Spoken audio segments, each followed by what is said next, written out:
Well, hello there! It's that time again. Time for a blog that truly blazes. Here on this beautiful, cloudy, but nice day in South Florida, here at Modern Zen, my home away from home, December the 28th.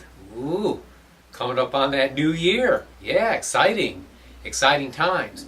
Now, what I'm going to do this week is not a big New Year's reading. I'm going to do that next week. Next week, I promise you, we're going to have a much grander blog, okay? But I am going to go over the energies of the end of last week's reading, what we're coming up into now, and what lies ahead of us for the end of this week. Now, of course, it's going to tie in with our New Year's energies, but I'm going to, again, give some grander prognostications, explanations, explications, more fun next week. But let's go ahead and get started. Okay, the first card is the last card of the previous week's reading. Now this card was the Tower. Ooh, scary card for a lot of people. It doesn't mean disaster. It just simply means great change. Things opening up, breaking down the walls of a prison so we can be free, so we can be open to new experiences, so we can go where we have not gone before. But if we're not used to the light, the darkness of the cave is very comforting. But it's time to cease the night, come into the day, come into the light. So what we're coming into now is the energy of the Ace of Swords. That's new energy. Aces are new beginnings. Swords are of the mind, of the head, of the intellect. And our ability, like the upraised sword, to say, yada hey, here we are, we have arrived, we have come, we are here to seize our day, to make things happen. So expect new patterns of thinking, expect changes. You know, I've had a lot of stuff personally opening up for me in terms of how I relate to the world, how I relate to other people.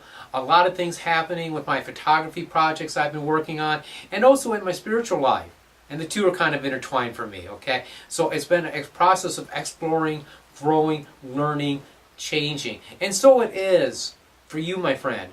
You are going to experience more open-mindedness. You're going to experience new thought patterns. You're going to find that your thoughts are shifting, energy's uplifting as we come into this new year. This can be in minor ways. This could be in major ways. And hopefully major and positive things for you, which I believe it will. And our third and final card does point to that, as long as we are careful about where we let our minds, our thinking go. That's right. Because the third and final card is the Prince of Wands. Now, when I pulled the cards, I actually came up with, Five of Swords. Not a happy card. Negative mental energy. We don't have to have that at all. Okay? The antidote to that energy, and the card we're going to concentrate upon, is the Prince of Wands. So being confident, blazing forth, like the blog, blazing forth, going into the new year with strength, confidence, putting the past behind us, putting the past year behind us, getting ready for new, exciting, and interesting things. So this is a time of great change. This is a time of great shifting, and it's because our thought patterns, our minds are ready for it, but we need to act our way into right thinking. That's what I wanted to say. That's what the Prince of Wands is all about. It's affirmative action. You know, we can try to think our way into right acting, but that doesn't really quite work. I mean, I know we can visualize what we want, you know, but we have to put that energy behind it. And really, if you put that energy out, okay, the things are going to flow in the direction that you want them to flow into.